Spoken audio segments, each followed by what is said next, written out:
particular segments who we certainly aren't maximising the potential in, that are going to be much easier and cheaper to reach because they have more natural affinity with the work that we do.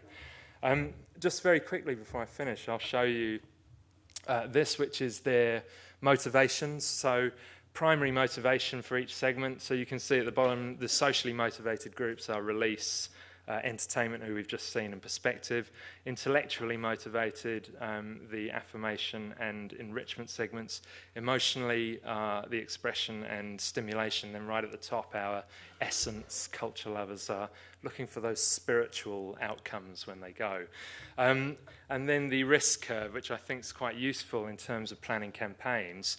This is where they fall in terms of how quickly they adopt something new. So when you're thinking about planning a new event or a new exhibition or a new performance, you can actually plan your campaign and target different segments at the right point in the campaign, knowing that they will respond at that point. No point targeting entertainment with your opening gambit, whereas those stimulation people will pick up on new things very quickly.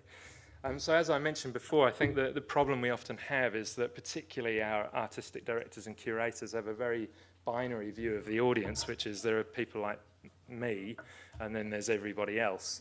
And we tend to program in that way, and so sometimes we program things for people that we think are like this entertainment crowd, and actually it's not really for them either, and it doesn't work for any of the other 6 segments that we've ignored completely. So we find that sometimes those things don't work so well. So look, I'm sorry I went over a little bit there, but I hope I've given you a little bit of an introduction to your audience and who they are. And you'll find a lot more information in the report that you have.